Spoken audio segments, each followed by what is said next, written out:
बिस्मिल्लाहिर्रहमानिर्रहीम। अस्सलाम वालेकुम। ये हमारे जनाब सदर प्रोफेसर सैफुल्लाह खान लोधी साहब सुन्नत इलाज अल-हिजामा करवा रहे हैं और ये टॉक्सिन भी आप देख रहे हैं। जी सैफुल्लाह भाई, आप क्या कहेंगे अल-हिजामा के हवाले से अपने सुनने वालों को और ख़ास तौर पर अतिबा कराम को, हुक्मा कराम को? बिस्मिल्लाहिर्रहमानिर्रहीम। अस्सलाम वालेकुम। मैं अल-हिजामा इलाज के बारे में यही कहता हूँ कि ये एक सुन्नत इलाज है सबसे पहले, और दूसरी ये चीज़ है कि इसमें अल्लाह ने बहुत शफा रखी है।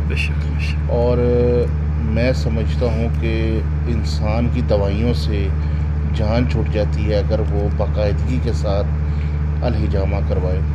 इससे दो फ़ायदे होते हैं, सुन्नत भी अदा हो जाती है और बीमारियों से भी जान छूट जाती है। तो आप तमाम अतिबा इकराम को मैं यही गुजारिश करूँगा कि आप मरीज़ों का तो अल-हिजामा करते हैं, आप अपना भी अल-हिजामा करवाएं।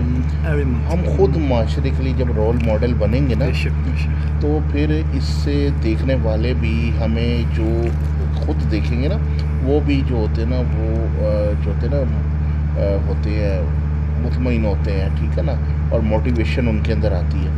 तो दोस्तों से यही गुजारिश है कि ख़ुद भी अल-हिजामा करवाएं और जो अपने जो चाहने वाले हैं फैमिली में भी, और उनको भी जो है ना इसकी तलकीन करें कि बेहतरीन इलाज जो तुम करते हो वो अल-हिजामा है।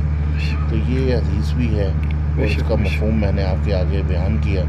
तो मेरी तमाम अहबाब से ही गुजारिश है कि ख़ुद रोल मॉडल बने, इससे दूसरे भी जो है ना वो भी मुस्तफ़ीद होंगे, आपको भी फ़ायदा होगा और तमाम लोगों को जो है ना फ़ायदा होगा। बहुत शुक्रिया, बहुत शुक्रिया, जज़ाकल्लाह जी। बहुत अच्छी बात की माशाल्लाह। प्रोफेसर डॉक्टर हकीम सैफुल्लाह खान लोधी साहब ने माशाल्लाह हमारे भाई भी हैं और माशाल्लाह बहुत मोहब्बत प्यार भी करते हैं, और हिजामा भी के लिए मुझे ही खिदमत का मौका देते हैं और माशाल्लाह मैं आता रहता हूँ उनके पास।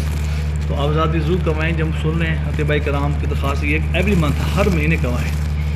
जज़ाकुमुल्लाह खैर। अस्सलाम वालेकुम।